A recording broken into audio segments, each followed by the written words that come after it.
നമസ്കാരം. സ്വർണ്ണക്കടത്തുകാരുടെ പ്രിയപ്പെട്ട ഇടമായി കേരളം മാറുന്നു. പോലീസിന്റെ കണക്കുകൾ സൂചിപ്പിക്കുന്നത് ഇങ്ങനെയാണ്. കേരളത്തിൽ സ്വർണ്ണക്കടത്ത് വർദ്ധിക്കുന്നെന്നും പിടിച്ചെടുക്കുന്ന കള്ളക്കടത്ത് സ്വർണത്തിന്റെ അളവ് ഓരോ വർഷവും കൂടുന്നെന്നുമാണ് പോലീസിന്റെ കണക്കുകൾ സൂചിപ്പിക്കുന്നത്. 5 വർഷം മുൻപ് 2 സ്വർണ്ണക്കടത്ത് കേസുകൾ മാത്രം രജിസ്റ്റർ ചെയ്ത കേരളത്തിൽ ഇന്ന് ദിനംപ്രതി നിരവധി സ്വർണ്ണക്കടത്ത് കേസുകളാണ് റിപ്പോർട്ട് ചെയ്യുന്നത്. വടക്കൻ കേരളത്തിലാണ് സ്വർണ്ണക്കടത്തിന്റെ ഭൂരിഭാഗവും നടക്കുന്നത്. കേരളത്തിൽ നിന്നും കഴിഞ്ഞ 5 വർഷത്തിനിടെ 147.78 കിലോഗ്രാം സ്വർണ്ണമാണ് പോലീസ് പിടിച്ചെടുത്തത്. ഇക്കഴിഞ്ഞ 5 വർഷം കൊണ്ട് സ്വർണ്ണക്കടത്ത് കേരളത്തിൽ കുതിക്കുകയായിരുന്നു. കേസുകളുടെ എണ്ണവും 188ആയി. ഇക്കൊല്ലം 6 മാസം കൊണ്ട് മാത്രം 18.1 കിലോ സ്വർണവും 15 കോടി രൂപയുടെ ഹവാല പണവും പോലീസ് പിടിച്ചെടുത്തു. ഇക്കൊല്ലം ഇതുവരെ 26 സ്വർണ്ണക്കടത്ത് കേസുകളാണ് രജിസ്റ്റർ ചെയ്തത്.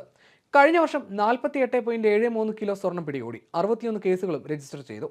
അതിനു മുൻപ് 79.99 കിലോഗ്രാം സ്വർണം പിടികൂടിയതിൽ 98 കേസുകളും രജിസ്റ്റർ ചെയ്തു. മലപ്പുറം ജില്ലയിൽ നിന്നാണ് ഏറ്റവും അധികം സ്വർണം പിടികൂടിയതും കേസുകൾ രജിസ്റ്റർ ചെയ്തതും. 5 വർഷം മുൻപ് 2 സ്വർണ്ണക്കടത്ത് കേസുകൾ മാത്രം രജിസ്റ്റർ ചെയ്ത സംസ്ഥാനത്താണ് ഇത്രയധികം കേസുകൾ കുതിച്ചുയർന്നത്. കഴിഞ്ഞ 5 വർഷങ്ങളിലെ ദക്ഷിണ മധ്യ കേരളത്തിൽ നിന്ന് ഒരു ഹവാല പണമിടപാട് കേസ് പോലും സംസ്ഥാന പോലീസ് രജിസ്റ്റർ ചെയ്തിട്ടില്ല. എന്നാൽ പാലക്കാട്, മലപ്പുറം, കോഴിക്കോട്, കാസർഗോഡ് ജില്ലകളിൽ നിന്ന് മാത്രം ഇക്കൊല്ലം ഇതുവരെ 15.07 കോടി രൂപയുടെ ഹവാല പണമാണ് പോലീസ് പിടിച്ചെടുത്തത്.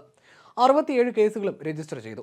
2020 16.9 കോടി രൂപ പിടിച്ചെടുത്ത സ്ഥാനത്ത് 2022 ആയപ്പോൾ 35.57 കോടി രൂപയും 2023 38.71 കോടി രൂപയുമാണ് പിടിച്ചെടുത്തത്.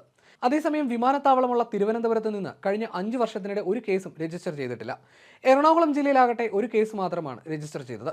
കസ്റ്റംസിനെയും വെട്ടിച്ച് പുറത്തെത്തിക്കുന്ന സ്വർണം പോലീസിന് കൃത്യമായി പിടികൂടാനാവുന്നത് സംശയത്തിന് ഇട നൽകുന്നതാണെന്ന ആക്ഷേപം നേരത്തെ ഉയർന്നിരുന്നു. ഉയർന്ന പോലീസ് ഉദ്യോഗസ്ഥർക്കെതിരെ ഉൾപ്പെടെ ഇക്കാര്യത്തിൽ ആരോപണവും ഉയർന്നിട്ടുണ്ട്.